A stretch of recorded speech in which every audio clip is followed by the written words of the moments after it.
ನಾವು ತಲೆ ತಗ್ಸಿ ಸೇವೆ ಮಾಡಿದಾಗ ನಮ್ಮನ್ನು ಗುರುತಿಸೋ ಕೈಗಳು ಕಣ್ಣುಗಳು ಎಲ್ಲೋ ಕೆಲಸ ಮಾಡ್ತಿರ್ತಾವ. ಕನ್ನಡ ಹೃದಯದಲ್ಲಿ ಇರಬಾರ್ದು, ಕಣ್ಣಿಗೆ ಕಾಣ್ತಿರ್ಬೇಕು, ನಿರಂತರವಾಗಿ ಓಡಾಡ್ತಿರ್ಬೇಕು. ಅವಾಗ ಮಾತ್ರ ಕನ್ನಡ ಉಳಿದು ಬೆಳೆಸೋಕ್ಕೆ ಸಾಧ್ಯ ಅಂತೇಳಿ ನನ್ನ ಅನಿಸಿಕೆ. ನಾನು ರಾಜ್ಕುಮಾರ್ ನೋಡಬೇಕು, ಸತ್ತೋಗ್ಬಿಡ್ಬೇಕಂತ. ಅಂದರೆ ರಾಜ್ಕುಮಾರ್ ಅಂದರೆ ಸ್ವರ್ಗ ಅಂತ ನನಗೆ. ರಾಘವೇಂದ್ರ ರಾಜ್ಕುಮಾರ್ ಮಂಗಳಕ್ಕ ಇದ್ದಾಳ, ಅಕ್ಕ ಹೇಳೋದು ಒಂದೇ ಮಾತು, ಇಲ್ಲ ನೀವು ಬಳ್ಳಾರಿಯಿಂದ ಬಂದಿರಿ, ನೀವು ಊಟ ಮಾಡಿ ಹೋಗ್ಬೇಕಂತೇಳಿ ಅವ್ರ ಮನೇಲಿ ಕೂಡಿಸಿ ಊಟ ಮಾಡಿಸೇ ಕಳಿಸ್ತಾರ.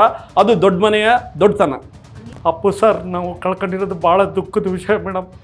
ಅವರು ಇನ್ನೂ ಇರಬೇಕಾಯ್ತು. ನಮ್ಮ ರಾಜ್ಯಕ್ಕೆ, ನಮ್ಮ ಬಡ ಜನತೆಗೆ ನೊಂದರ ಪಾಲಿನ ನಂದಾದೀಪ ಆಗಿದ್ದರು. ತಮ್ಮ ವಾಟ್ಸಪ್ಪು ಮತ್ತು ಇನ್ಸ್ಟಾಗ್ರಾಮಲ್ಲಿ ಯಾರೋ ಹಾಕಿದ ಸಂದೇಶಗಳನ್ನು ತಂದೆ ತಾಯಿನ ಚೆನ್ನಾಗಿ ನೋಡ್ರಿ, ಒಳ್ಳೆ ವಿದ್ಯಾವಂತರಾಗಿ ಬುದ್ಧಿವಂತರಾಗಿ ಅಂತ ಹೇಳಿ ಮೆಸೇಜ್ ಫಾರ್ವರ್ಡ್ ಮಾಡೋದು ಮುಖ್ಯ ಅಲ್ಲ, ಅದನ್ನು ನೀವು ಅಳವಡಿಸ್ಕೋಬೇಕು. ಇಲ್ಲ ಎದಕ್ಕೋ ಏನೋ ನನಗೆ ಮುಂಚೆಯಿಂದನೂ ರಾಜಕೀಯ ಅಲರ್ಜಿ ನನಗೆ. ನಮ್ಮ ಅಮ್ಮನ ಬಗ್ಗೆ ನಾವು ಮಾತಾಡಿದ್ರೆ ಆಕೆಗೆ ಎಷ್ಟು ನೋವಾಗುತ್ತೋ, ಕನ್ನಡದ ಬಗ್ಗೆ ಮಾತಾಡಿದಾಗ ಕೂಡ ಕನ್ನಡ ತಾಯಿ ಭುವನೇಶ್ವರಿ ನೋವು ಪಡ್ತಾಳೆ. ಯಾರು ನಿರೀಕ್ಷೆ ಇಟ್ಕೊಂಡು ಸಮಾಜ ಸೇವೆಗೆ ಬರ್ತಾರೋ ಅವ್ರು 2 ವರ್ಷ 3 ವರ್ಷ ಮಾತ್ರ ಇರೋಕ್ಕೆ ಸಾಧ್ಯ. ಯಾರು ಸೇವೆಗಾಗಿ ನಾನು ಬಂದೀನಿ, ಯಾರು ನಮಗೆ ಅದನ್ನು ನಿರೀಕ್ಷೆ ಮಾಡಬಾರ್ದು ಅಂತಂದರೆ ಅದು ನಿರಂತರವಾಗಿರೋಕ್ಕೆ ಸಾಧ್ಯ ಅನ್ನೋದಕ್ಕೆ ಉದಾಹರಣೆ ನಾನು.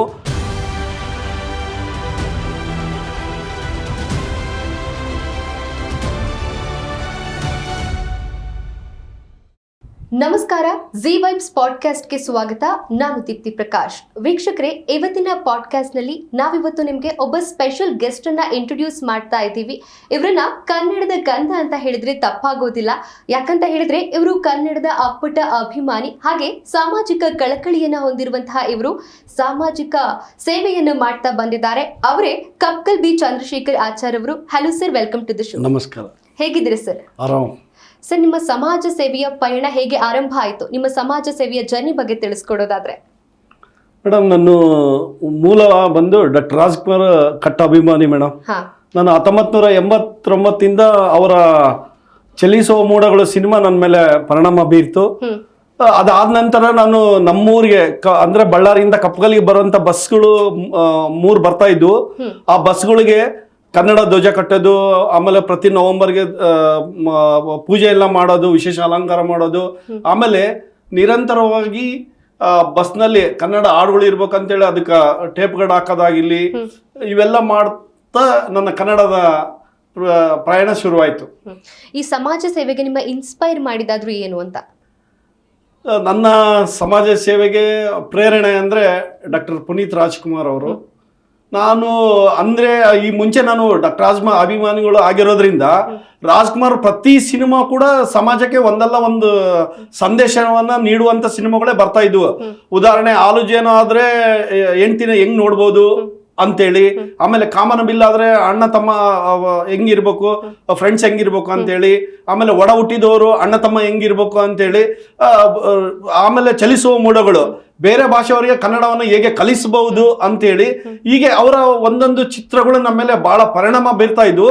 ಹಂಗಾಗಿ ಅಂದಿನಿಂದ ನಮ್ಮ ಸಮಾಜ ಸೇವೆ ಶುರುವಾಯಿತು. ಅದರ ಜೊತೆಗೆ ಇನ್ನು ಅಪ್ಪು ಸರ್ ಅವರು ನಮ್ಮನ್ನ ಅಗಲಿದಾಗಿಂದ ಅದು ಇನ್ನೂ ಹೆಚ್ಚು ನಮ್ಮ ಮೇಲೆ ಒತ್ತಡವನ್ನ ತಂತು. ಅವ್ರನ್ನ ಕಳ್ಕೊಂಡಿರೋದ ನಾವೇ ಇದು. ಹಾಗಾಗಿ ನಾನು ಅಪ್ಪು ಸಾರ್ ಎಷ್ಟು ರಾಜ್ಕುಮಾರ್ ಪ್ರೀತಿ ಮಾಡ್ತಾ ಇದ್ದೋ ಅಷ್ಟು ನಾನು ಅಪ್ಪು ಸಾರ್ನ ಪ್ರೀತಿ ಮಾಡ್ತಿದ್ದೆ. ಇವತ್ತಿಗೂ ಡಾಕ್ಟರ್ ನಮ್ಮ ಅಶ್ವಿನಿ ಮೇಡಮ್ ಅವರು ಕೂಡ ನಮ್ಮ ಜೊತೆ ಸಂಪರ್ಕ ಇದ್ದಾವ. ನಮ್ಮ ಕೆಲಸ ಕಾರ್ಯಗಳನ್ನ ಅವರು ಬೆನ್ನು ತಟ್ತಾರೆ. ಇತ್ತೀಚೆಗೆ ಇನ್ನು ಯುವ ರಾಜ್ಕುಮಾರ್ ಮೊನ್ನೆನೇ ಯುವ ದಸರಾ ಉದ್ಘಾಟನೆ ಮಾಡಿದ್ರು. ಅವರು ಕೂಡ ನಮ್ಮ ಜೊತೆ ಸಂಪರ್ಕದ ಇದ್ದಾರೆ. ಅವರ ಅಪ್ಪು ಸೇವಾ ಸಮಿತಿ ಅಂತೇಳಿ ಒಂದು ಸಂಸ್ಥೆಯನ್ನು ನಾವು ಶುರು ಮಾಡಿದ್ದೀವಿ. ಕಳೆದ 7 ವರ್ಷಗಳಿಂದ ರಕ್ತದಾನ ಶಿಬಿರ ಮಾಡೋದಾಗಿರ್ಲಿ, ಹಸುಗಳಿಗೆ ಆಹಾರಗಳನ್ನು ನೀಡುವುದಾಗಲಿ, ಆಮೇಲೆ ಇಡೀ ನಮ್ಮ ಕಚೇರಿ ಇದೆ, ಒಂದು ಇಡೀ ರಾಜವಂಶದ ಎಲ್ಲಾ ಭಾವಚಿತ್ರಗಳು ನಮ್ಮ ಹತ್ರ ಸಿಗ್ತವೆ. ಕನಿಷ್ಠ ಅಂದ್ರೆ 4-5 ಸಾವಿರ ಭಾವಚಿತ್ರಗಳು ನಾವು ಸಂಗ್ರಹ ಮಾಡಿ ನಮ್ಮ ಕಚೇರಿಯಲ್ಲಿ ಹಾಕಿದ್ದೀವಿ. ಆ ಕಚೇರಿ ನೋಡೋದಕ್ಕೆ ನಾವು ಈ ಹಿಂದೆ ನಮ್ಮ ಬಳ್ಳಾರಿ ಜಿಲ್ಲೆಯ IGP ಆಗಂತ ಲೋಕೇಶ್ ಕುಮಾರ್ ಸರ್ ಅವರು ಸ್ವತಃ ಡಾಕ್ಟರ್ ರಾಜ್ಕುಮಾರ್ ಅಭಿಮಾನಿ. ಅವರು ಕೂಡ ಉತ್ಸಾಹದಿಂದ ಮಾಧ್ಯಮಗಳಲ್ಲಿ ನೋಡಿ ಅವರು ಕೂಡ ನಮ್ಮ ಕಚೇರಿಗೆ ಬಂದಿದ್ರು. ಹಾಗಾಗಿ ಅದು ಎಲ್ಲವೂ ಕೂಡ ರಾಜ್ ಕುಟುಂಬದಿಂದನೇ ನಮಗೆ ಇದೆಲ್ಲ ಶುರುವಾಗಿರೋದು. ಡಾಕ್ಟರ್ ರಾಜ್ಕುಮಾರ್ ಫಿಲ್ಮ್ಸ್ ಅಂದ್ರೆ ನಿಮಗೆ ತುಂಬಾ ಇಷ್ಟ ಅಂತ ಹೇಳ್ತಾ ಇದ್ರಿ. ಅದ್ರಲ್ಲಿ ಯಾವ್ದಾದ್ರು ಒಂದು ಫಿಲಂ ನಿಮ್ಮ ಫೇವ್ರೇಟ್ ಅಂತ ಹೇಳೋದಾದ್ರೆ ಯಾವ film? ಅಯ್ಯೋ, ಒಂದು ಅಂತಲ್ಲ, ಎಲ್ಲಾ ಚಿತ್ರಗಳು, ನೀವ್ ಯಾವುದೇ ರಾಜ್ಕುಮಾರ್ ಚಿತ್ರಗಳು ತಗೊಂಡ್ರೆ ಆದ್ರೆ ಒಂದು ಸಂದೇಶ, ಶಬ್ದವೇದಿ, ಡ್ರಗ್ಸ್ ಬಗ್ಗೆ, ಹಿಂಗೆ ಯಾವುದು ಇಂಥದ್ದು ಇಷ್ಟ ಅಂತ ಹೇಳಂಗಿಲ್ಲ. ಪ್ರತಿ ಅವ್ರು ಯಾವುದೇ ಚಿತ್ರಗಳಿರಲಿ ಸಮಾಜಕ್ಕೆ ಕನ್ನಡಿ ಆಗಿದ್ವು. ಅದನ್ನ ಆ ಚಿತ್ರ ನೋಡಿ ಬಂದು ಎಷ್ಟೋ ಜನ ಬದಲಾಗಿರೋಂಥ ಉದಾಹರಣೆಗಳು ಇದೆ. ಉದಾಹರಣೆ ಅಂದ್ರೆ ಬಂಗಾರದ ಮನುಷ್ಯ, ಎಷ್ಟೋ ಜನ ಓದಿದಂಥ ವಿದ್ಯಾವಂತರು ನಾನು ಓದಿ ಎದಕ್ಕೆ ರೈತರ ಕೆಲಸ ಮಾಡ್ಬೇಕು ಅನ್ನೋದನ್ನ ಬಿಟ್ಟು ನಾನಿಲ್ಲ ರೈತರ ಕೆಲಸ ಮಾಡಲೇಬೇಕು ಅಂತೇಳಿ ಒಂದು ಸಂದೇಶ ಕೊಟ್ಟಂತ ಚಿತ್ರ. ಹಾಗಾಗಿ ಒಂದು ಅಂತಲ್ಲ, ಅವ್ರ ಎಲ್ಲಾ ಚಿತ್ರಗಳು ಸಮಾಜಕ್ಕೆ ಕನ್ನಡಿ. ಓಕೆ ಸರ್, ಇನ್ನು ನಿಮ್ಮ ಜೀವನದ ಅತಿ ಸಂತೋಷದ ಕ್ಷಣ ಯಾವ್ದಾದ್ರು ಇದ್ರೆ ಅದನ್ನ ತಿಳಿಸಿ. ಸಂತೋಷದ ಕ್ಷಣ ಅಂತಂದ್ರೆ ನಾನು ರಾಜ್ಕುಮಾರ್ ನೋಡ್ಬೇಕು ಸತ್ತೋಗ್ಬಿಡ್ಬೇಕಂತ. ಅಂದ್ರೆ ರಾಜ್ಕುಮಾರ್ ಅಂದ್ರೆ ಸ್ವರ್ಗ ಅಂತ ನನಗೆ. ರಾಜ್ಕುಮಾರ್ ಅಂದ್ರೆ ಇನ್ನ ಆತನ ನೋಡಿದ್ರೆ ಇನ್ನ ಬೇರೆ ಸ್ವರ್ಗನೇ ಇಲ್ಲ ಅಂತ ನನ್ನ ಯೋಚನೆ ಇತ್ತು. ನಾನು ಪ್ರತಿ ಸಾರಿ ನಾನು ಸದಾಶಿವನಗರಕ್ಕೆ ಅವ್ರ ಮನೆಗೆ ಹೋದಾಗೆಲ್ಲ ಸಾರು ಸಿಗ್ತಿದ್ದಿಲ್ಲ. ಶೂಟಿಂಗ್ ಹೋಗ್ಯಾರ, ಅಲ್ಲಿ ಹೋಗ್ಯಾರ, ಇಲ್ಲಿ ಹೋಗ್ಯಾರ. ಆಮೇಲೆ ನಮ್ಮ ವೇಷಭೂಷಣ, ನಾವು ಗ್ರಾಮಾಂತರ ಪ್ರದೇಶದವ್ರು ಆಗಿರೋದ್ರೆ ನಮ್ಮ ವೇಷಭೂಷಣ ನೋಡಿ ನಮ್ಮನ್ನು ಒಳಗೆ ಬಿಡ್ತಾ ಇದ್ದಿಲ್ಲ. ನಾವು 2000 ಇಸ್ವಿಯಲ್ಲಿ ಬಳ್ಳಾರಿಯಲ್ಲಿ ಕನ್ನಡ ಸಿನಿಮಾಗಳಿಗಾಗಿ ಕನ್ನಡ ಕ್ರಿಯಾ ಸಮಿತಿ ಅಂತ ಒಂದು ಸಮಿತಿಯನ್ನು ರಚನೆ ಮಾಡಿಕೊಂಡು ಕನ್ನಡ ಚಿತ್ರಗಳ ಪ್ರದರ್ಶನಕ್ಕಾಗಿ ನಾವು ಹೋರಾಟ ಮಾಡಿದ್ವಿ. ಆ ಸಂದರ್ಭದಲ್ಲಿ ರಾಜ್ಕುಮಾರ್ ಕಾಣೋ ಅಂತ ಒಂದು ಅವಕಾಶ ಸಿಕ್ತು. ಅವಾಗ ನಾನು ಹೋದಾಗ ನಮ್ಮ ಗೆಳೆಯರೆಲ್ಲ ಹೇಳಿದ್ರು ಅಪ್ಪಾಜಿ ಇವರು ನಿನ್ನ ಕಟ್ಟ ಅಭಿಮಾನಿ, ಜೊತೆಗೆ ಅವರು ನಿಮ್ಮನ್ನ ನೋಡಿ ಸತ್ತೋಗ್ಬೇಕಂತ ವಿಚಾರ ಅಂದಾಗ ಆ ರಾಜ್ಕುಮಾರ್ ಅವರು ಕರೆದು ನನ್ನ ಮೇಲೆ ಹೆಗಲ ಮೇಲೆ ಕೈ ಹಾಕಿ ಹೆಸರು ಏನು ಅಂದ್ರು. ಅಪ್ಪಾಜಿ ಚಂದ್ರಶೇಖರ ಆಚಾರ್ ಅಂದ್ರು. ವಯಸ್ಸು ಎಷ್ಟು ಅಂದ್ರು. 26 ಅಂದೆ. 26 ಅಂತಂದ್ರೆ ಒಬ್ಬ ರಾಜ್ಕುಮಾರ್ ನೋಡಕ್ಕೆ 26 ವರ್ಷ ನೀನು ಬದುಕಿದ್ದೀಯ ಅಂದ್ರೆ ಇನ್ನು ನೀನು ಬದುಕಿದ್ರೆ ನನ್ನಂತ 100 ರಾಜ್ಕುಮಾರ್ ಕರ್ನಾಟಕದಾರ ಅವ್ರೆಲ್ಲರನ್ನ ದರ್ಶನ ಮಾಡ್ಬೇಕಂದ್ರೆ ನೀನು ಬದುಕಿರ್ಬೇಕು. ರಾಜ್ಕುಮಾರ್ ಅಭಿಮಾನಿಗಳು ಎಂದು ಏಡಿಗಳಲ್ಲ, ಏನಾದ್ರೂ ಸಾಧನೆ ಮಾಡ್ಬೇಕು ಅಂತ ಹೇಳಿ ಅಪ್ಪಾಜಿ ನನ್ನ ಬೆನ್ನು ತಟ್ಟಿ ಜೊತೆಗೆ ನಮಗೆ ಸಿಹಿ ತಿನ್ನಿಸ್ಬೇಕಂತ ಅನಿಸ್ತು. ಅವಾಗ ಹುಡುಕಾಡಿದ್ರೆ ಬೇರೆ ಯಾರು ಸಿಗ್ಲಿಲ್ಲ. ಅಪ್ಪು ಸಾರ್ ಇದ್ರು ಮನೆಯಾಗ. ಅಪ್ಪು ಸಾರ್ನ ಕರೆದು ಬಾ ಅಂತೇಳಿ ಹೋಗಿ ಅವರೇ ಅಪ್ಪು ಸಾರ್ ಹೋಗಿ ಸಿಹಿ ತಂದು ನಮಗೆ ಅಪ್ಪಾಜಿ ಕೈ ಕೊಟ್ರೆ ನಮ್ಮ ಗೆಳೆಯರು ಎಲ್ಲರಿಗೂ ಅವರು ಸಿಹಿ ತಿನ್ನಿಸಿ ನನಗೆ ಹೇಳಿದ್ರು, ನೀನು ಇನ್ನು ಮೇಲೆ ತಿರುಗಿ ನೋಡೋಂಥ ಕೆಲಸನೇ ಮಾಡಬಾರ್ದು, ಸಾವು ಅಂದ್ರೆ ಅದ್ರ ಬಗ್ಗೆನೇ ಯೋಚನೆ ಮಾಡಬಾರ್ದು ಅಂತ ಹೇಳಿದ್ರು. ಅವರ ಒಂದು ಪ್ರೋತ್ಸಾಹ, ಅವರ ಒಂದು ಸ್ಫೂರ್ತಿಯ ಮಾತುಗಳು ಇವತ್ತಿಗೂ ನನಗೆ ರೋಮಾಂಚನ. ಹಂಗಾಗಿ ನಾನು ಅದೆಲ್ಲದಕ್ಕೂ ಮೂಲ ಕಾರಣ ಅಪ್ಪಾಜಿನೇ, ರಾಜ್ಕುಮಾರ್. ಕನ್ನಡ ಕ್ರಿಯಾ ಸಮಿತಿ ಬಗ್ಗೆ ಹೇಳ್ತಾ ಇದ್ರೆ ಅದ್ರ ಬಗ್ಗೆ ತಿಳಿಸ್ಕೊಡೋದಾದ್ರೆ, ನಾವು ಇಲ್ಲಿ ಬಳ್ಳಾರಿಯಲ್ಲಿ 10 ಚಿತ್ರಮಂದಿರಗಳು ಇದ್ವು. ಅವಾಗೆಲ್ಲವೂ ಹೆಚ್ಚು ತೆಲುಗು ಮತ್ತು ಬೇರೆ ಬೇರೆ ಭಾಷೆ ಚಿತ್ರಗಳನ್ನೆಲ್ಲ ಪ್ರದರ್ಶನ ಮಾಡ್ತಿದ್ರು. ಅವಾಗ 2000ದಲ್ಲಿ ಒಂದು ಚಿತ್ರ, ಬೇರೆ ನಟನ ಚಿತ್ರ ಬರ್ತೈತೆ, ಅದು 100 ದಿನ ಮೇಲೆ ಓಡ್ತೈತೆ. ಓಡಿದಾಗ ನಾವೊಂದು ಕನ್ನಡ ಚಿತ್ರಗಳು ಎದಕ್ಕೆ ಪ್ರದರ್ಶನ ಮಾಡಂಗಿಲ್ಲ ಅಂತೇಳಿ ಚಿತ್ರಮಂದಿರಗಳು ವಿರುದ್ಧವಾಗಿ ಹೋರಾಟ ಶುರು ಮಾಡಿದ್ವಿ. ಅವಾಗ ಆ ಸಂದರ್ಭದಲ್ಲಿ ಕನ್ನಡ ಚಿತ್ರರಂಗದ ಎಲ್ಲಾ ನಟರುಗಳು, ರಾಜ್ಕುಮಾರ್ ಆಗಿರ್ಬೋದು, ವಿಷ್ಣುವರ್ಧನ್ ಆಗಿರ್ಬೋದು, ದ್ವಾರಕೀಶ್ ಆಗಿರ್ಬೋದು, ಶ್ರೀನಾಥ್ ಆಗಿರ್ಬೋದು, ಅನಂತ್ನಾಗ್ ಆಗಿರ್ಬೋದು, ಆಮೇಲೆ ತಾರಕ್ ಆಗಿರ್ಬೋದು, ಎಲ್ಲರ ಮನೆಗೆ ನಾವು ಭೇಟಿ ಕೊಟ್ಟು, ನಾವು ಮನವಿ ಕೊಟ್ಟು, ಇಲ್ಲ ಬಳ್ಳಾರಿಯಲ್ಲಿ ಸಿನಿಮಾಗಳು ಓಡ್ತಾ ಇಲ್ಲ, ಇದು ಫಿಲ್ಮ್ ಚೇಂಬರ್ ಅವರು ಮತ್ತು ನಿರ್ಮಾಪಕ ಸಂಘದವರು ನೀವು ದಯವಿಟ್ಟು ಒತ್ತಡ ಮಾಡಿ ಅಂತ ಹೇಳಿ, ಆಮೇಲೆ ವಿಶೇಷವಾಗಿ ಅಲ್ಲಿ ಚಿತ್ರಮಂದಿರೊಳಗೆ ಏನಾದರೂ ಕಡಿಮೆ ಇದು ರಿಯಾಯಿತಿ ಕೊಟ್ಟು ಚಿತ್ರಗಳು ಪ್ರದರ್ಶನ ಮಾಡ್ರಿ ಅಂತೇಳಿ ನಾವು ಅದು ಶುರು ಮಾಡಿದ್ವಿ. ಅತಿ ಸಂತೋಷದ ಕ್ಷಣವನ್ನು ನಮ್ಮ ಹತ್ರ ಹಂಚ್ಕೊಂಡು ಡಾಕ್ಟರ್ ರಾಜ್ಕುಮಾರ್ ಸರ್ನ ಭೇಟಿ ಆಗಿರುವಂಥದ್ದು ಅತಿ ಸಂತೋಷದ ಕ್ಷಣ ಅಂತ. ಈಗ ತುಂಬಾ ನೋವು ಅನುಭವಿಸಿದಂತಹ ಕ್ಷಣ ಏನಾದರೂ ಇದೆಯಾ ನಿಮ್ಮ ಲೈಫಲ್ಲಿ? ಅದು ಹೇಳೋದು ಭಾಳ ಕಷ್ಟ ಮೇಡಮ್. ನಾವು ಅಪ್ಪಾಜಿನ ಕಳ್ಕೊಂಡಿವಿ. ನಾವು ಅಷ್ಟು ನೋವು ಏನೋ ಆಗಲಿಲ್ಲ, ಆದರೂ ನೋವಾಯಿತು. ಆದರೆ ಅಪ್ಪು ಸರ್ ನಾವು ಕಳ್ಕೊಂಡಿರೋದು ಭಾಳ ದುಃಖದ ವಿಷಯ ಮೇಡಮ್. ಅವ್ರು ಇನ್ನೂ ಇರಬೇಕಾಯ್ತು. ನಮ್ಮ ರಾಜ್ಯಕ್ಕೆ, ನಮ್ಮ ಬಡ ಜನತೆಗೆ ನೊಂದರ ಪಾಲಿನ ನಂದಾದೀಪ ಆಗಿದ್ರು. ಆ ನೋವು ಮಾತ್ರ ನನಗೆ ಇವತ್ತಿಗೂ ತಡ್ಕೊಳಕ್ಕೆ ಆಗ್ತಾ ಇಲ್ಲ ಮೇಡಮ್. ಭಾಳ ನೋವಿಂದಂದ್ರೆ ಭಾಳಷ್ಟು ನೋವು ಅಂದರೆ ಅದೇ ವಿಷಯ ಮೇಡಮ್. ಹೌದು ಸರ್, ಹೌದು. ರಾಜ್ಕುಮಾರ್ ಆಗಿರಬಹುದು, ಹಾಗೆ ಪುನೀತ್ ರಾಜ್ಕುಮಾರ್ ಅವ್ರನ್ನ ಕಳ್ಕೊಂಡು ನಿಜವಾಗ್ಲೂ ಅವರ ಅಭಿಮಾನಿಗಳಾಗಿರ್ಬೋದು, ಕನ್ನಡದ ಜನತೆಗೆ ತುಂಬಾನೇ ನೋವಾಗಿದೆ ಅಂತಾನೆ ಹೇಳಬಹುದು. ಇನ್ನು ನಿಮ್ಮನ್ನ ಬಳ್ಳಾರಿ ರತ್ನ ಅಂತ ಕೂಡ ಕರೀತಾರೆ, ಅದ್ರ ಬಗ್ಗೆ ತಿಳಿಸ್ಕೊಡೋದಾದ್ರೆ. ಇಲ್ಲ ಮೇಡಮ್, ನಾನು ವಿಶೇಷ ಏನು ಅಂದರೆ ಏಪ್ರಿಲ್ 24ನೇ ತಾರೀಕೆ ನನ್ನ ಹುಟ್ಟುಹಬ್ಬ. ಅವತ್ತು ಭಾರತ ರತ್ನ ಸಚಿನ್ ತೆಂಡೂಲ್ಕರ್ದು ಹುಟ್ಟುಹಬ್ಬ, ಕರ್ನಾಟಕ ರತ್ನ ಡಾಕ್ಟರ್ ರಾಜ್ಕುಮಾರ್ ಹುಟ್ಟುಹಬ್ಬ. ಹಾಗಾಗಿ ನಮ್ಮ ಗೆಳೆಯರೆಲ್ಲರೂ ಕೂಡ ಆ ಎರಡು ರತ್ನದ ಜೊತೆಗೆ ಬಳ್ಳಾರಿ ರತ್ನ ಕಪಿಲ್ ಚಂದ್ರಶೇಖರ ಆಚಾರ್ ಅಂತೇಳಿ ಎಲ್ಲ ಈ ಮಾಧ್ಯಮಗಳಿಗೆಲ್ಲ ಅವರು ಶುಭಾಶಯಗಳು ತಿಳಿಸೋತ್ನಾಗ ಆಗ್ತಾರೆ ಮೇಡಮ್. ಹಂಗಾಗಿ ನನ್ನ ಕೂಡ ಬಳ್ಳಾರಿ ರತ್ನ ಅಂತೇಳಿ ಕರೀತಾರೆ ಮೇಡಮ್. ಸರ್, ನಿಮ್ದೊಂದು ಬಳಗ ಇದೆ, ಸನ್ಮಾರ್ಗ ಗೆಳೆಯರ ಬಳಗ ಅಂತ. ಆ ಬಳಗದ ಬಗ್ಗೆ ತಿಳಿಸ್ಕೊಡಿ ಮೇಡಮ್. ಅದು ಅಂದ್ರೆ ಮೇಡಮ್ 2015 ಸಮನ್ ಮನ್ಸ್ಕರ್ ಸೇರಿ ಈ ಸಮಾಜಕ್ಕೆ ಏನಾದರೂ ಕೊಡೋಣ ಅಂತೇಳಿ ನಾವು ಯೋಚನೆ ಮಾಡಿ ಎಲ್ಲರೂ ಕೂತು ಶಾಲಾ ಕಾಲೇಜುಗಳಲ್ಲಿ ಇಚ್ಚಿನ ದಿನಗಳಲ್ಲಿ ವಿದ್ಯಾರ್ಥಿಗಳಲ್ಲಿ ಮೌಲ್ಯಗಳು ಕುಸಿಸ್ತಾ ಇದ್ದೇವೆ. ಸಣ್ಣ ನೆಪ ಇಟ್ಕೊಂಡು ಶಿಕ್ಷಕರ ಮೇಲೆ ಇದು ಮಾಡೋದಾಗ್ಲಿ ಅಥವಾ ಶಾಲೆಗಳ ಮೇಲೆ ತೊಂದರೆ ಮಾಡೋದಾಗ್ಲಿ ಇವೆಲ್ಲ ಮಾಡ್ತಾ ಇದ್ದಾಗ ಅದರಲ್ಲಿ ನಮ್ಮ ಒಬ್ಬ ಹಿರಿಯ ಅಧಿಕಾರಿಗಳು, ಪೊಲೀಸ್ ಅಧಿಕಾರಿಗಳು ಅವ್ರು ಹೇಳಿದ್ರು, ಇಲ್ಲ ಸಮಾಜಕ್ಕೆ ಏನಾದರೂ ನಾವು ಒಂದು ಮೌಲ್ಯಯುತವಾದ ಶಿಕ್ಷಣವನ್ನು ನೀಡಬೇಕು. ಕೇವಲ ಶಿಕ್ಷಕರಷ್ಟೇ ಅಲ್ಲ, ಇಂಜಿನಿಯರ್ ಆಗಿರ್ಬೋದು, ಯಾರೇ ಆಗಿರ್ಬೋದು, ನಾವೆಲ್ಲರೂ ಸೇರಿ ಏನಾದರೂ ಮಾಡ್ಬೇಕಂತೇಳಿ ಅಂದಾಗ ಸನ್ಮಾರ್ಗ ಗೆಳೆಯರ ಬಳಗ ಹುಟ್ಟಿತ್ತು ಮೇಡಮ್. ನಾವು ಸನ್ಮಾರ್ಗ ಗೆಳೆಯರ ಬಳಗದಿಂದ ಶಾಲಾ ಕಾಲೇಜುಗಳಲ್ಲಿ ಮೌಲ್ಯಗಳ ಕುರಿತು ಕಾರ್ಯಕ್ರಮ ಮಾಡ್ತೀವಿ, ಸಂಚಾರಿ ನಿಯಮಗಳ ಕುರಿತು ಕಾರ್ಯಕ್ರಮಗಳನ್ನು ಮಾಡ್ತೀವಿ.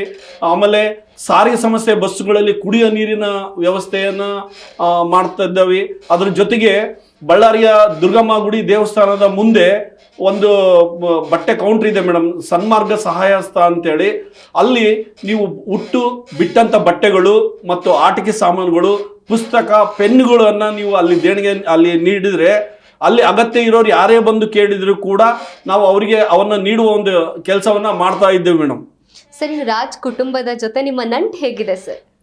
ಮೇಡಮ್, ಇತ್ತೀಚೆಗೆ ನನ್ನ ರಾಜ್ಕುಮಾರ್ ಸಾರ್ ಇರೋತ್ನಾಗ ನನಗೆ ಅಷ್ಟು ಸಂಪರ್ಕ ಇರ್ತಿದ್ದಿಲ್ಲ. ಆದರೆ ಅಪ್ಪು ಸಾರ್ ಅವರು ಬಳ್ಳಾರಿ ಜಿಲ್ಲೆಗೆ ಭೇಟಿ ಕೊಡೋತ್ನಾಗ ಪ್ರತಿ ಸಂದರ್ಭದಲ್ಲಿ ನಮಗೆ ಮಾಹಿತಿ ನೀಡ್ತಾ ಇದ್ರು ಅವರ ಆಪ್ತರೆಲ್ಲರೂ. ಆವಾಗ ನಾನು ಅವ್ರ ಜೊತೆ ಒಡನಾಟ ಶುರುವಾಗಿದ್ದು ಇವತ್ತಿಗೂ ಅಶ್ವಿನಿ ಮೇಡಮ್ ಆಗಿರಲಿ, ಯುವ ರಾಜ್ಕುಮಾರ್ ಆಗಿರಲಿ, ವಿನಯ ರಾಜ್ಕುಮಾರ್ ಆಗಿರಲಿ, ಎಲ್ಲರೂ ಕೂಡ ನಮ್ಮ ಜೊತೆ ಸಂಪರ್ಕ ಇದ್ದಾರೆ. ಅವರು ಬಳ್ಳಾರಿಗೆ ಬಂದರೆ ಅಥವಾ ನಾವು ಬೆಂಗಳೂರು ಯಾವುದೇ ಕೆಲಸಕ್ಕೆ ಬಂದಿರಲಿ ಅವ್ರನ್ನ ದರ್ಶನ ತಗೊಳ್ಳಾರ್ದೆ ನಾವು ಹೋಗೋದೇ ಇಲ್ಲ. ನಾನು ಈಗೇನೆ ಅಶ್ವಿನಿ ಮೇಡಮ್ ಮತ್ತು ಯುವ ರಾಜ್ಕುಮಾರ್ನ ಮಾತಾಡ್ಸೇ ಬಂದಿದ್ದು. ನನಗೆ ಅದು ಸಂಭ್ರಮ ಮೇಡಮ್. ನಾವು ಅವರು ಬಳ್ಳಾರಿಗೆ ಬರೋತ್ನಾಗ ನಮಗೆ ಮಾಹಿತಿ ನೀಡ್ತಾರ, ನಾವು ಬೆಂಗಳೂರಿಗೆ ಬರೋತ್ನಾಗ ಖಂಡಿತವಾಗಿ ಅವ್ರ ಜೊತೆ ನಾವು ಕಂಡು ಅವರ ದರ್ಶನ ಮಾಡಿ ಅವ್ರನ್ನ ಮಾತಾಡಿಸಿ, ಜೊತೆಗೆ ಮಾತಾಡ್ಸೋದಷ್ಟೇ ಅಲ್ಲ ಊಟ ಮಾಡಿಸಿ ಕಳಿಸ್ತಾರ ಮೇಡಮ್. ರಾಘವೇಂದ್ರ ರಾಜ್ಕುಮಾರ್ ಮಂಗಳಕ್ಕ ಇದ್ದಾಳ, ಅಕ್ಕ ಹೇಳೋದು ಒಂದೇ ಮಾತು, ಇಲ್ಲ ನೀವು ಬಳ್ಳಾರಿಯಿಂದ ಬಂದಿರಿ, ನೀವು ಊಟ ಮಾಡಿ ಹೋಗ್ಬೇಕಂತ ಹೇಳಿ ಅವ್ರ ಮನೇಲಿ ಕೂಡಿಸಿ ಊಟ ಮಾಡಿಸಿ ಕಳಿಸ್ತಾರ.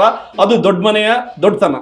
ನೀವು ಕೂಡ ಅವ್ರ ಕುಟುಂಬದಲ್ಲಿ ಒಬ್ರು ಒಬ್ರೇನು ಅದು ಒಬ್ರು ಆಗಿ ನಾವು ಇದ್ ಮಾಡ್ತಾ ಇದ್ದೀವಿ ಮೇಡಮ್.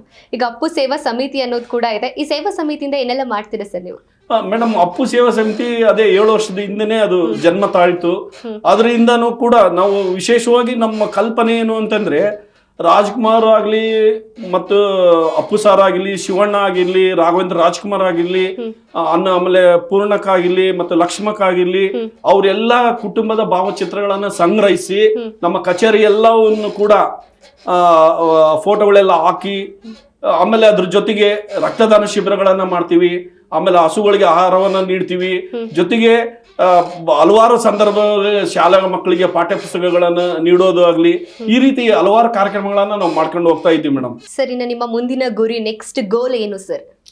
ಇಲ್ಲ ಮೇಡಮ್, ನಾವು ಮುಂದಿನ ಗುರಿ ಅಥವಾ ಯೋಚನೆ ಅಂತ ಏನು ಯೋಚನೆ ಮಾಡಂಗಿಲ್ಲ. ಆಯಾ ಸಂದರ್ಭಕ್ಕೆ ಅನುಗುಣವಾಗಿ ಕಾರ್ಯಕ್ರಮಗಳನ್ನ ರೂಪಿಸೋದು. ಸರ್, ಯುವ ಪೀಳಿಗೆಗೆ ಏನಾದ್ರೂ ಸಂದೇಶ ಕೊಡ್ತೀನಿ, ಏನಾದ್ರೂ ಮೆಸೇಜ್ ಕೊಡ್ತೀನಿ ಅಂತ ಹೇಳಿದ್ರೆ ಏನ್ ಮೆಸೇಜ್ ಕೊಡ್ತೀರಾ ನೀವು? ಖಂಡಿತವಾಗಿ ಇಂದಿನ ಯುವ ಪೀಳಿಗೆ ಹಲವಾರು ದುಶ್ಚಟಗಳಿಗೆ ಶರಣಾಗ್ತಿರೋದು ಬಹಳ ಖೇದದ ಸಂಗತಿ, ಬಹಳಷ್ಟು ನೋವಿನ ಸಂಗತಿ. ಕೇವಲ ತಮ್ಮ ವಾಟ್ಸಪ್ ಮತ್ತು ಇನ್ಸ್ಟಾಗ್ರಾಮಲ್ಲಿ ಯಾರೋ ಹಾಕಿದ ಸಂದೇಶಗಳನ್ನ ತಂದೆ ತಾಯಿನ ಚೆನ್ನಾಗಿ ನೋಡ್ರಿ, ಒಳ್ಳೆ ವಿದ್ಯಾವಂತರಾಗಿ ಬುದ್ಧಿವಂತರಾಗಿ ಅಂತ ಹೇಳಿ ಮೆಸೇಜ್ ಫಾರ್ವರ್ಡ್ ಮಾಡೋದು ಮುಖ್ಯ ಅಲ್ಲ, ಅದನ್ನು ನೀವು ಅಳವಡಿಸ್ಕೋಬೇಕು. ಯಾವುದೇ ಸಂದೇಶಗಳನ್ನ ನೀವು ಸಾಮಾಜಿಕ ಜಾಲತಾಣಗಳಲ್ಲಿ ಹಾಕ್ಬೇಕಾದ್ರೆ ನೀವು ಆ ಕೆಲಸ ನಾವು ಮಾಡ್ತಾ ಇದ್ದೀರಂತ ಯೋಚನೆ ಮಾಡಿ ಹಾಕಿದಾಗ ಈ ಸಮಾಜ, ಈ ಯುವಕರು ಬದಲಾಗಕ್ಕೆ ಸಾಧ್ಯ ಅಂತೇಳಿ ನನ್ನ ಒಂದು ಅನಿಸಿಕೆ ಮೇಡಮ್. ಇನ್ನು ಬಳ್ಳಾರಿ ಕೋಟೆ ಮೇಲೆ ಎಷ್ಟು ವರ್ಷದಿಂದ ನೀವು ಧ್ವಜಾರೋಹಣ ಮಾಡ್ತಿದ್ದೀರಾ ಅದನ್ನು ತಿಳಿಸ್ಕೊಡಿ. ಮೇಡಮ್, ಬಳ್ಳಾರಿ ಕೋಟೆ ಮೇಲೆ ಕಳೆದ 20 ವರ್ಷಗಳಿಂದ ಕೂಡ ಕೇವಲ 6 ಅಡಿ 50ರಿಂದ ನಾವು ಪ್ರಾರಂಭ ಮಾಡಿದ್ವಿ.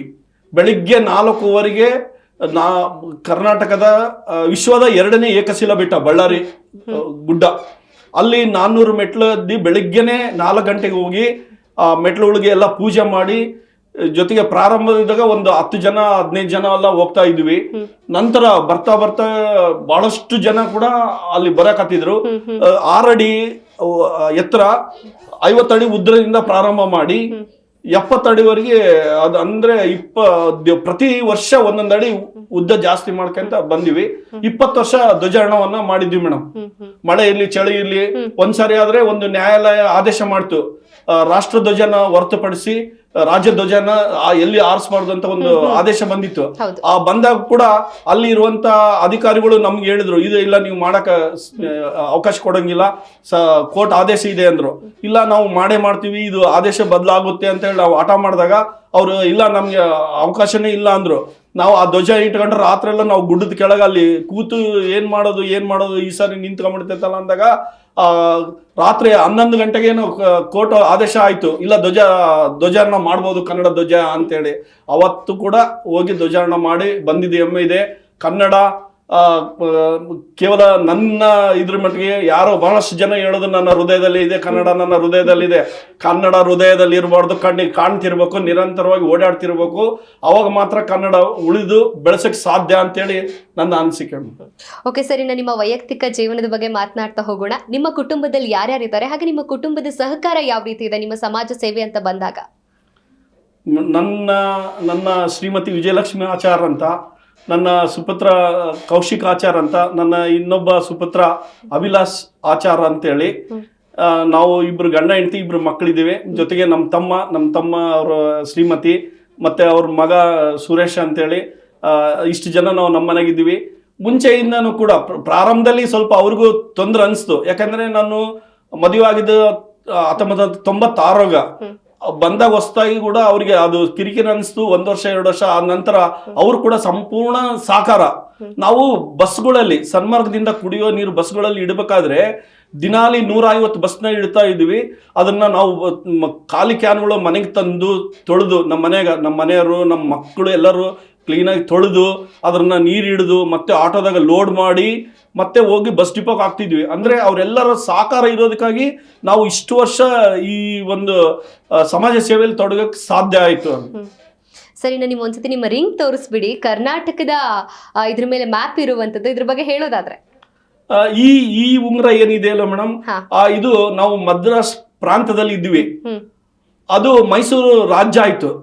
ಮೈಸೂರು ರಾಜ್ಯ ಆದಾಗ ಅದರ ಒಂದು ನೆನಪು ಇದು. ಅಂದ್ರೆ 50ನೇ ವರ್ಷ ಆಯ್ತು. 2003ರಲ್ಲಿ 50 ವರ್ಷ ಆದಾಗ ಅದರ ಸವಿ ನೆನಪಿಗಾಗಿ ಈ ಉಂಗುರವನ್ನು ಮಾಡಿಸಿದೆ. ಅದಾದ ನಂತರ ಕರ್ನಾಟಕ ರಾಜ್ಯ ಆಗಿ ಅದು 50ನೇ ವರ್ಷ ಆದಾಗ 2006 ಅದಕ್ಕೂ ಅದರ ನೆನಪಿರ್ಲಿ ಅಂತೇಳಿ ಈ ಉಂಗುರವನ್ನ ಮಾಡಿಸಿದೆ ಮೇಡಮ್.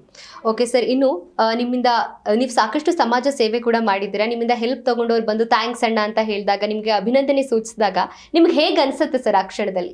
ಮೇಡಮ್, ನಾನು ಏನೇ ಸೇವೆ ಮಾಡಲಿ ನಿರೀಕ್ಷೆ ಇಟ್ಕೊಳಂಗಿಲ್ಲ. ನಾನು ಅವ್ರು ಬಂದು ನಮಗೆ ಹೇಳ್ಬೇಕು ಅಥವಾ ಅಂತ ಹಂಗಂಗಿದ್ರೆ, ಯಾರು ನಿರೀಕ್ಷೆ ಇಟ್ಕೊಂಡು ಸಮಾಜ ಸೇವೆಗೆ ಬರ್ತಾರೋ ಅವ್ರು 2 ವರ್ಷ 3 ವರ್ಷ ಮಾತ್ರ ಇರಕ್ ಸಾಧ್ಯ. ಯಾರು ಸೇವೆಗಾಗಿ ನಾನು ಬಂದಿನಿ, ಯಾರು ನಮ್ಗೆ ಅದನ್ನ ನಿರೀಕ್ಷೆ ಮಾಡಬಾರ್ದು ಅಂತಂದ್ರೆ ಅದು ನಿರಂತರವಾಗಿ ಇರಕ್ಕೆ ಸಾಧ್ಯ ಅನ್ನೋದಕ್ಕೆ ಉದಾಹರಣೆ ನಾನು. ಆದ್ರೂ ಯಾರಾದ್ರೂ ಬಂದು ನನಗೆ ಹೇಳಿದ್ರೆ ಅದು ಬಹಳ ಖುಷಿ ಆಗುತ್ತೆ. ಮತ್ತೆ ನಾವು ಏನಾದ್ರೂ ಯಾವುದೋ ಸಣ್ಣ ಪುಟ್ಟ ಸಮಸ್ಯೆ ಬಂದಾಗ ಇಲ್ಲಿಗೆ ಈ ಸೇವೆ ಬೇಡ ನಿಲ್ಸಿಬಿಡೋನು ಅಂದಾಗ ಯಾರೋ ಒಬ್ರು ಬಂದು ಬೆನ್ನು ತಟ್ಟಿ, ಇಲ್ಲ ನೀನ್ ಮಾಡ್ತಿರೋ ಒಳ್ಳೆ ಕೆಲಸ, ನಿನ್ನಿಂದ ನಮಗೆ ಅನುಕೂಲ ಆಯ್ತು ಅಂದ್ರೆ ಮತ್ತೆ ಮುಂದೆ ಹೋಗಕ್ಕೆ ಸಾಧ್ಯ ಆಗ್ತೈತೆ. ಹಂಗ ಬೆನ್ನು ತಟ್ಟಿದ್ದದಕ್ಕೆ, ಹಂಗೆ ಯಾರು ನಮ್ಮಿಂದ ಸಹಾಯ ತಗೊಂಡವರೆಲ್ಲ ನಮ್ಮನ್ನ ಪ್ರಶಂಸೆ ಮಾಡಿದದಕ್ಕಾಗಿ ಇವತ್ತು ಇಲ್ಲಿವರೆಗೂ ಬರಕ ಸಾಧ್ಯ ಆಯಿತು ಅಂತ ಹೇಳ್ತಾ ಇದ್ದೀನಿ. ಸರ್, ಬಡವರು ಆಗ್ತಾನೆ ಇದ್ದಾರೆ, ಶ್ರೀಮಂತರು ಆಗ್ತಾನೆ ಇದ್ದಾರೆ, ಬಡವರು ಶ್ರೀಮಂತರು ಆಗೋಕೆ ಆಗ್ತಾನೆ ಇಲ್ಲ. ಸೊ ಇದ್ರ ಬಗ್ಗೆ ಹೇಳೋದಾದ್ರೆ? ಇಲ್ಲ ಮೇಡಮ್, ನಾನು ಅದನ್ನ ಒಪ್ಪೋದಿಲ್ಲ. ಪರಿಶ್ರಮ ಎಲ್ಲಿರ್ತೈತೋ ಅಲ್ಲಿ ಬದಲಾವಣೆಗೆ ಸಾಧ್ಯ. ಎಲ್ರು ಕೂಡ ಕಷ್ಟ ಬೀಳ್ಬೇಕು. ಶ್ರೀಮಂತರು ಅಂತಲ್ಲ, ಶ್ರೀಮಂತರು ಎದಕ್ ಶ್ರೀಮಂತರು ಆದ್ರು ಅಂತಂದ್ರೆ ಅವ್ರು ಹಿಂಗ ಸಾಕಷ್ಟು ಶ್ರಮ ಪಟ್ಟೆ ಶ್ರೀಮಂತರಾಗಿರ್ತಾರ. ನಾವು ಶ್ರೀಮಂತರಾದವ್ರನ್ನ ಹೊಟ್ಟೆ ಕಿಚ್ಚು ಬಿಡೋ ಬದಲು ಇಲ್ಲಿ ನಾವು ಏನ್ ಮಾಡಕ್ ಸಾಧ್ಯ, ಎಷ್ಟು ಮಾಡಕ್ ಸಾಧ್ಯ ಅಂತ ಹೇಳಿ ಶ್ರಮ ಪಟ್ರೆ ನಾವು ಬದಲಾಗಕ್ ಸಾಧ್ಯ. ಬದಲಾವಣೆ ಜಗದ ನಿಯಮ. ನಾವು ಕೂಡ ಗುಡಿಸಲಲ್ಲಿ ಇದ್ದವರು, ನಾವು ಕೂಡ ಒಂದು ಹೊತ್ತು ಊಟಕ್ಕೆ ಬೇರೆಯವ್ರ ಮನೆಗೆ ಹೋಗಿ ನಾವು ಊಟ ಮಾಡಿ ಬರೋಂಥವ್ರು. ಆದ್ರೆ ಈಗ ನಾವು ಬದಲಾಗಿದ್ದೀವಿ. ನಾನು ಇಷ್ಟು ಏನೇ ಸಮಾಜ ಸೇವೆ ಮಾಡಿದ್ರು ನನ್ನ ವೃತ್ತಿಯನ್ನು ನಾನು ಬಿಡ್ತಾ ಇಲ್ಲ. ನನ್ನ ವೃತ್ತಿಯನ್ನು ನಾನು ದಿನನಿತ್ಯ ಮಾಡ್ತಾ ಇದ್ದೀನಿ.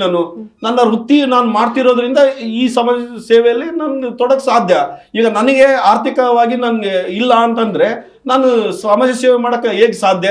ಹಾಗಾಗಿ ಪ್ರತಿಯೊಬ್ಬರಲ್ಲಿ ನನ್ನ ಕಳಕಳಿ ಮನವಿ, ಪ್ರತಿಯೊಬ್ರು ನೀವು ಶ್ರಮ ಪಟ್ರೆ ನೀವು ಬದಲಾವಣೆ ಆಗ್ತೀರಿ, ನೀವು ಶ್ರೀಮಂತರ ಆಗೇ ಆಗ್ತೀರಿ ಅಂತೇಳಿ ನನ್ನ ಮನವಿ.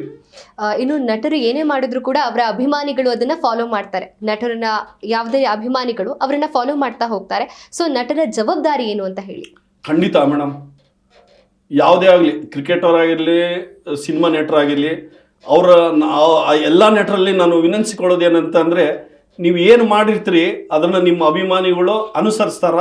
ಹಾಗಾಗಿ ದಯವಿಟ್ಟು ನೀವು ಯಾವುದೇ ಆಗಲಿ ಒಳ್ಳೆ ಕೆಲಸಗಳನ್ನು ಮಾಡ್ರಿ.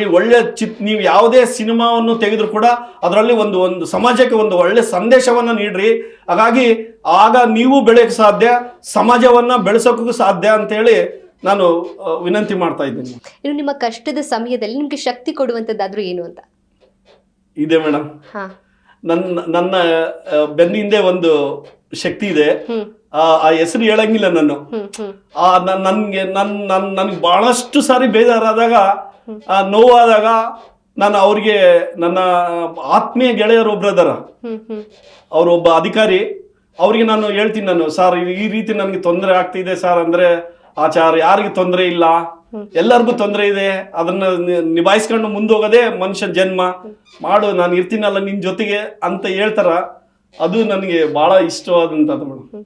ಇನ್ನು ಈಗಂತೂ ಯುವಕರು ಚಟಗಳಿಗೆ ಬಲಿಯಾಗ್ತಾ ಇದ್ದಾರೆ, ಜವಾಬ್ದಾರಿನೇ ಇಲ್ಲೋ ರೀತಿ ನಡೆದುಕೊಳ್ತಾ ಇದ್ದಾರೆ. ಏನ್ ಹೇಳ್ತೀರಿ ಸರ್ ಯುವ ಜನರಿಗೆ? ಖಂಡಿತ ಮೇಡಮ್, ಬಹಳಷ್ಟು ಕುಟುಂಬಗಳಲ್ಲಿ ಒಬ್ರಲ್ಲ ಒಬ್ರು ಈ ರೀತಿಯಿಂದ ತೊಂದರೆ ಪಡ್ತಾನೆ ಇದ್ದಾರೆ.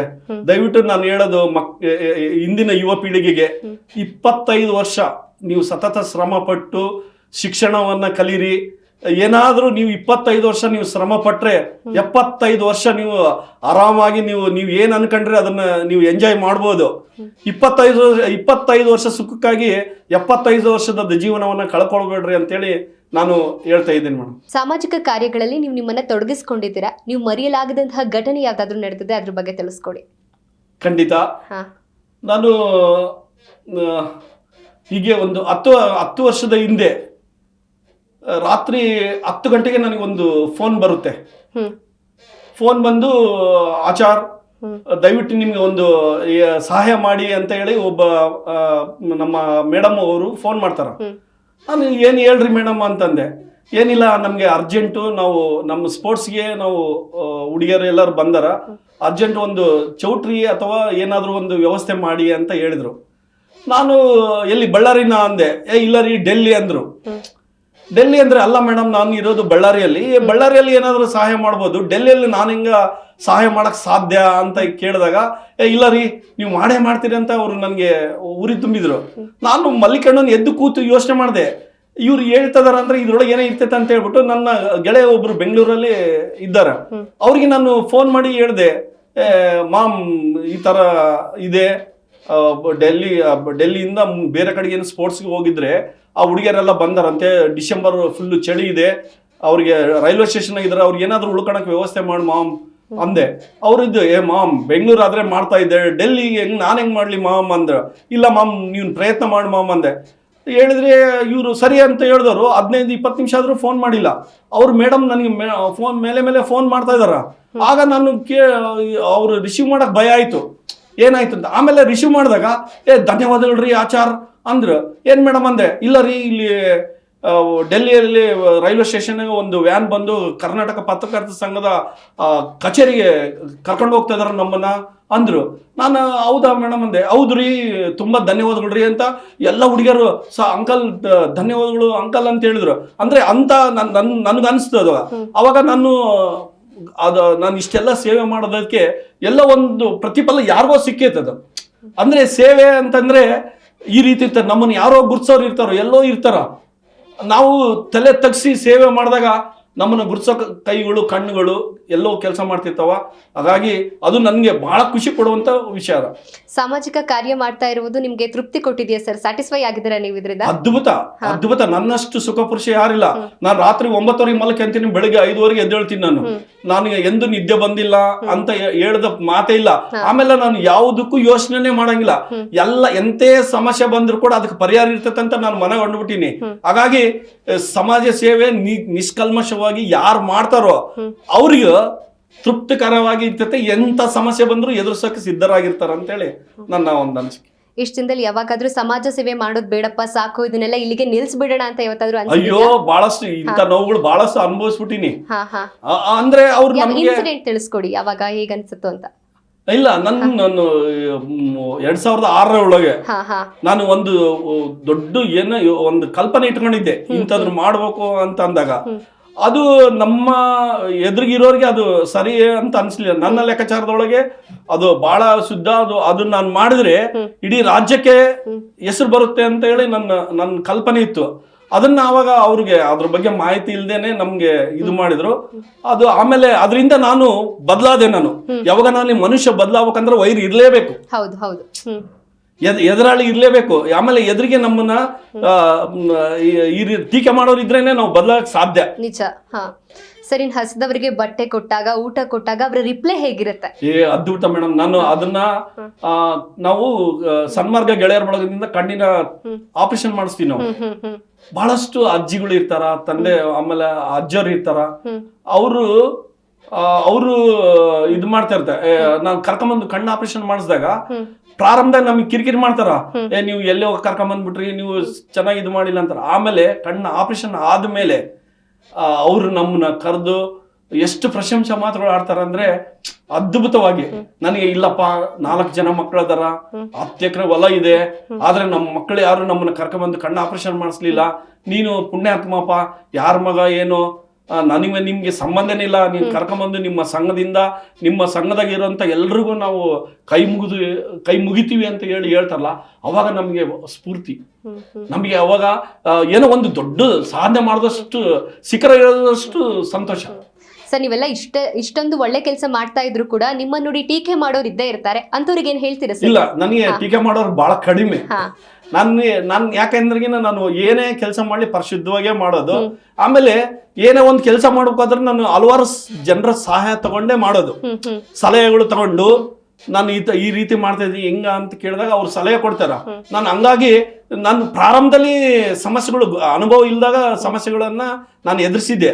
ಈಗ ನಾನು 36 ವರ್ಷ ಸೇವೆಯಲ್ಲೇ ಇದ್ದೀನಿ ಅಂದ್ರೆ ಇದ್ರ ಅನುಭವಗಳೆಲ್ಲ ನನಗೆ ದಾರಿ ದೀಪ ಪಾಠ. ಈ ರೀತಿ ಮಾಡಿದ್ರೆ ಈ ಸಮಸ್ಯೆ ಬರ್ತೈತೆ ಅಂತ ಗೊತ್ತಾದಾಗ ಅದನ್ನ ಮಾಡೋ ಅವಶ್ಯಕತೆ ಇಲ್ಲ. ಈ ರೀತಿ ನನ್ನ ದಾರಿ ಸಾಗಿದೆ ಮೇಡಮ್. ನಿಮ್ಮ ಹೊಟ್ಟೆಪಾಡಿಗೆ ಏನ್ ಮಾಡ್ಕೊಂಡಿದ್ದೀರಾ ಅಂದ್ರೆ ಕುಟುಂಬದ ನಿರ್ವಹಣೆಗೆ ಏನ್ ಮಾಡ್ತಾ ಇದ್ದೀರಾ ಅಂತ ತಿಳಿಸ್ಕೊಡಿ. ಇಲ್ಲ ಮೇಡಮ್, ನಮ್ದು ಹೊಲ ಇದೆ, 12 ಎಕರೆ ಹೊಲ ಇದೆ. ಅದರ ಗುತ್ತಿಗೆ ಅಂತ ಹೇಳಿ ಪ್ರತಿ ವರ್ಷ ನಮ್ಗೆ ದುಡ್ಡು ಬರುತ್ತೆ. ಅದ್ರ ಜೊತೆಗೆ ನಂದು ಮದುವೆ ಮತ್ತೆ ಮೆರವಣಿಗೆಗೆಲ್ಲ ಬೆಳ್ಳಿ ರಥಗಳು ಅಂತ ಇರ್ತಾವ ಮೇಡಮ್. ನೀವು ನೋಡಿರ್ತೀರ ಕುದುರೆಗಳದ್ದು ಬೆಳ್ಳಿ ರಥ ಅಂತ ಹೇಳಿ, ಅವನ್ನ ನಾನು ಬಾಡಿಗೆ ಕೊಡ್ತೀನಿ ಮೇಡಮ್. ನನ್ನ ಹತ್ರ 4 ಮೆರವಣಿಗೆ ಗಾಡಿಗಳು ಅದಾವ. ಅವನ್ನ ನಾನು ಪ್ರತಿ ಮದುವೆ ಸೀಸನ್ಯಾಗ ಆಮೇಲೆ ಜಯಂತಿಗಳಿಗೆ ಬೇರೆ ಬೇರೆ ಕಾರ್ಯಕ್ರಮದಾಗೆಲ್ಲ ಅವನ್ನ ನಾನು ತಗೊಂತಾರ ಅವನು. ಹಂಗಾಗಿ ನನ್ನ ಹತ್ರ ಒಂದು 10 ಜನ ಕೆಲಸ ಮಾಡೋ ಹುಡುಗರು ಅದಾರ. ಆಮೇಲೆ ನನ್ನ ಮಗನು ಅದನ್ನ ನೋಡ್ತಾನ. ಹಂಗಾಗಿ ನನ್ನ ಬದುಕಿನಿಗೆ ತೊಂದರೆ ಇಲ್ಲ. ಸರ್, ಇನ್ನು ಸರ್ಕಾರ ಆಗಿರಬಹುದು ಅಥವಾ ಸಂಸ್ಥೆ ಆಗಿರಬಹುದು, ಸಮಾಜ ಸೇವಕರಿಗೆ ಯಾವ ರೀತಿಯಾದಂತಹ ಸಪೋರ್ಟ್ ಕೊಡ್ಬೇಕು ಅವರು?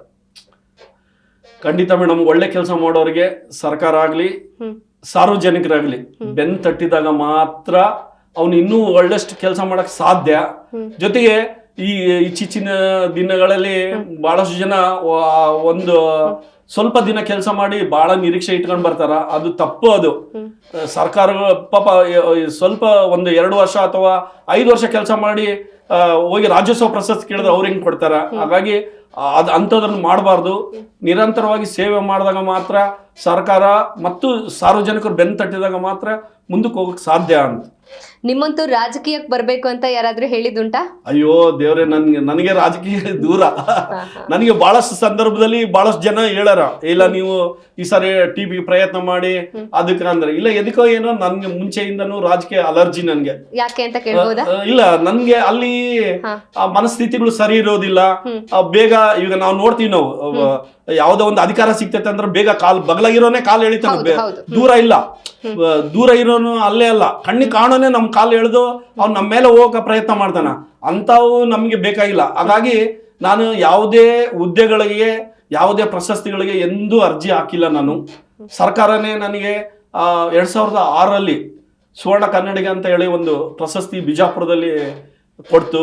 ಆಮೇಲೆ ಸರ್ಕಾರನೇ ನನಗೆ ಕನ್ನಡ ಅಭಿವೃದ್ಧಿ ಪ್ರಾಧಿಕಾರ ಸದಸ್ಯನಾಗಿ 2 ಸಾರಿ ಆಯ್ಕೆ ಆಯಿತು.